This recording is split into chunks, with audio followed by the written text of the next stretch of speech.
Hello again everyone, welcome back to my Allotment Diaries. My name is Emma, these are my Allotment Diaries. I would love for you to subscribe to my YouTube channel if you're new and you love anything to do with gardening and cooking your produce and all sorts of things like that, because that's what I do. I'm actually here quite late tonight, it's actually 6 o'clock at night and I'm at my allotment plot because my little boy's got karate, so I thought I'd just pop down and do a little bit of weeding and stuff. I was just looking at my pumpkins because I've got 3 pumpkins at each side of this archway and they are mini pumpkins, and recently I've noticed that their leaves have started to go a bit yellow. A lot of you kind of said that it's probably a lack of nutrients in the soil, so what I've done is I've given them a seaweed feed, but I think I'm going to give them another one because they're not quite going as green as I want them to go. I think you can probably see that they are just a little bit yellowy.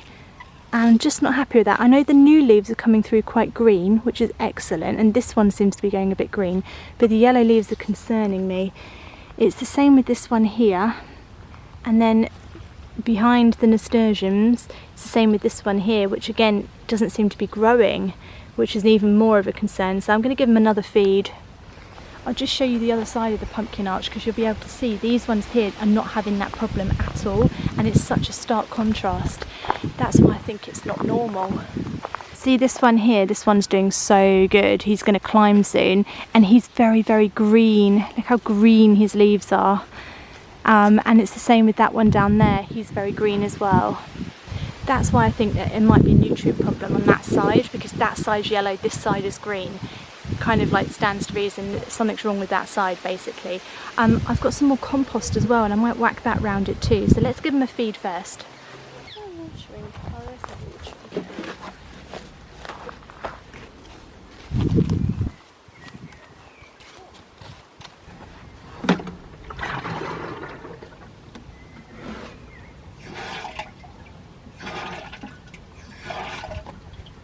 There's a duck in here. Do you want to see the duck? Who's put that in there? What an absolute joker.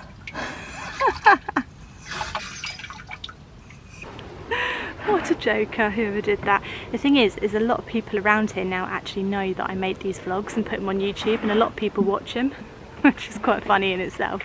But when I see things like that, like people putting ducks in water, what's it called, a water tank, it makes me think that they've done it on purpose to set me up. I'm sure they have, and I'm sure it's just some absolute joker. Who brings a rubber duck to an allotment plot, guys? Seriously, who does that? It must have been on purpose. Right, this is just a seaweed feed. Oh, don't spill it, don't spill it. I'm not lying, if you spill this, it stinks, and it just stinks all your clothing and everything. Don't spill it, basically. Ugh.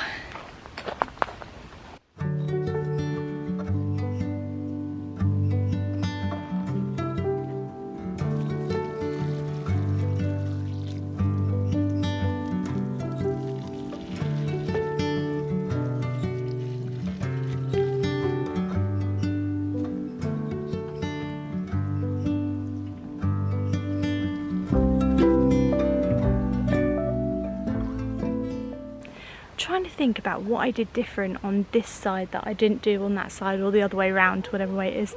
I don't think I put any new compost down on this side, and I think that side had a whole new bag, and maybe it's just got no nutrients in here, I don't know. So I have got some compost, I might just compost it and then slug and snail defend it again. So I think I'm going to do that and just try and give it a bit of a boost, however way I can really.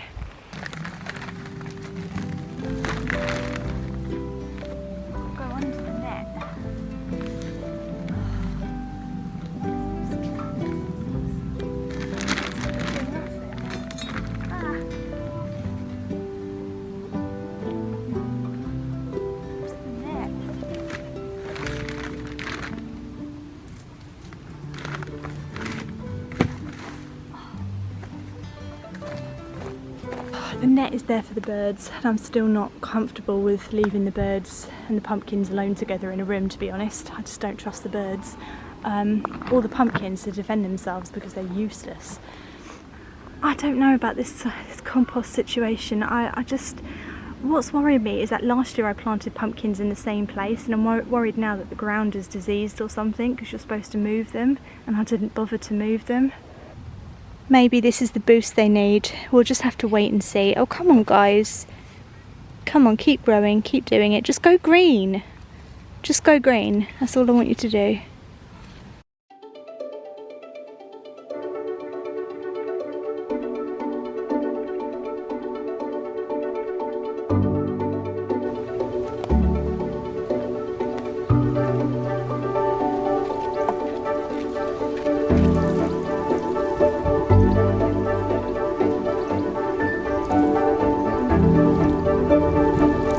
Everything that goes in this bed, except for the parsnips, dies basically. This is now the deathbed.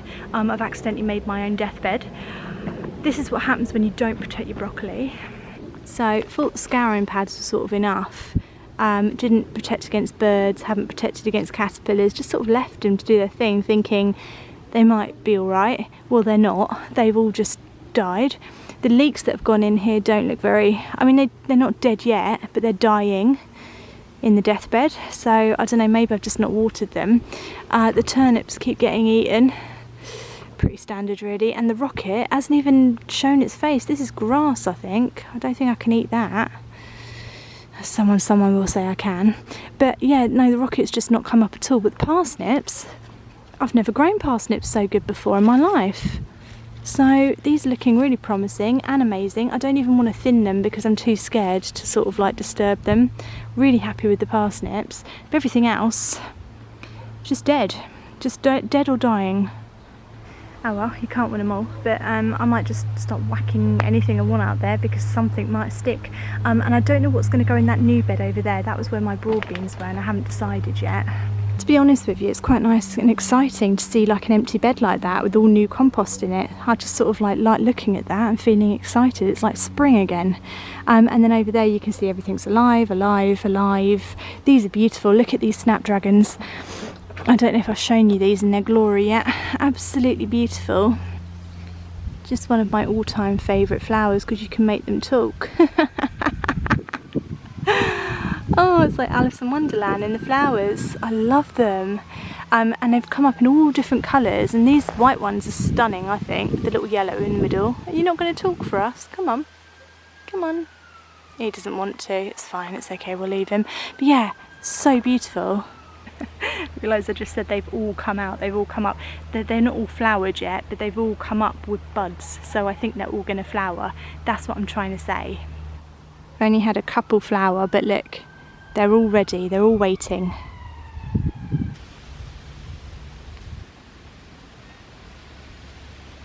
We've had a mini tomato disaster in the polytunnel, and it's really annoying because the last time I was here I sort of worked on my tomatoes and sort of helped them along. There's so many bleeding flies in here as well. Look at them all. Absolutely like desperate flurry and panic to try and get out this polytunnel, and then look just behind us. The entire front door is open. There's wind coming through and everything, but no, they're all bunched up here trying to get out this way. Why is that? Not the smartest animals in the insect world. This one seems to have sort of snapped. I don't really know why it's done that because I did just tie him in. Did I not just tie him in? I thought I just tied him in. He might be alright, you know, because I don't think he's snapped fully. Let's have a look. The thing is, when plants snap, when their stem snaps like that, they can let disease in. So really you want to make a call pretty quick if that can heal itself. This might be able to heal itself, you know, because it's not actually that bad. So I might just tie him in again. Right, I've made the executive decision as CEO of my plot. I like to say that. It really annoys my husband when I say that, but as executive CEO of the plot, whoever it is, I've made the decision to tie him back in, and hopefully he'll just regenerate like Doctor Who or something. I don't know. I don't bloody know. Usually when I do this it dies, so I'm not holding my breath or anything. I'm not saying do this, but you know, that's what I'm doing.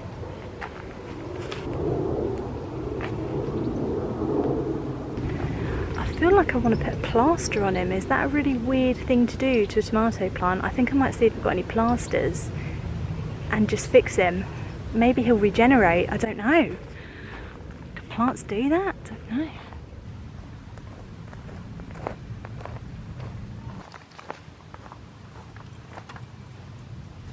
It may or may not surprise you to hear that I do keep plasters at my allotment plot, because I'm not known for being very good at sort of avoiding injury here. There they are. Oh, I don't look very healthy though. Sort of covered in mud. But yeah, I always cut myself on stuff. It's really good to have a little first aid kit at your allotment plot. I've got some Germaline for like stinging nettles, and I've got some plasters, and I've got some scissors. I don't know what surgery I'm thinking I'm going to be performing here. I've also got duct tape, which is flowery. Nothing to do with a first aid kit, but just thought I'd show you that. Right, let's go and stick a plaster on the tomato plant and see what happens. I don't think you can really do this, but we're doing it. I feel like at the very least the plant will know we're trying to help it, and maybe it will sort of get its butt into gear and help itself. So we're just gonna, you can't even see what I'm doing there. Don't know how balanced that there. Oh well. There we go. That's what it is.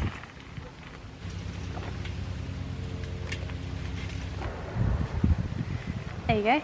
I bet you didn't think you were going to watch a mad woman putting a plaster on a tomato plant today, but there you go. You can't always predict how your day is going to go, guys. And if you think this is the strangest thing that I've ever done at the plot, you've ever seen anyone do, go back and watch some of my other videos, and I guarantee you'll find at least 10 things that I've done that are weirder than putting a plaster on a tomato plant. There's some homework for you.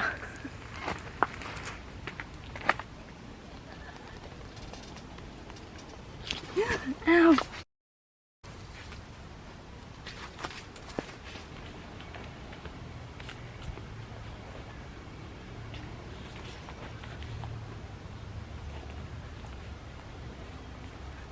I want to scream right now, but there's so many people around, I know they're going to hear me. I just got bitten by a red ant and there's like 5 on me. Oh my god. That's not an overreaction, they really, really hurt. Ow. Not sure if this is going to show up on camera, but look at my wrist. Look at my wrist, all the red. They really hurt, the little buggers. They hurt more than getting stung by a wasp. I think I'm having a reaction to it or something. Ow. Oh my god. That better not be an allergic reaction or something. That's crazy, that is. Bloody ants.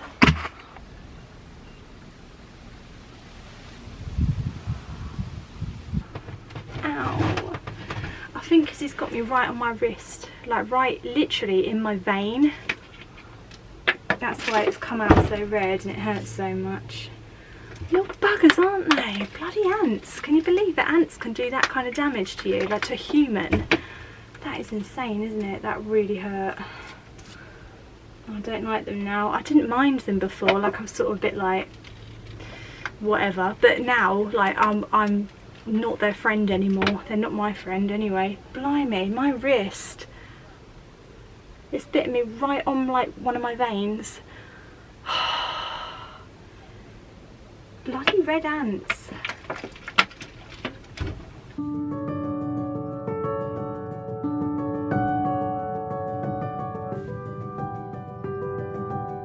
I think some of my lettuces might be ready just to harvest a few of the leaves on the outside, so I'm going to try and do that without being bitten by anything evil, so let's do that. Hopefully none of them are here. Buggers.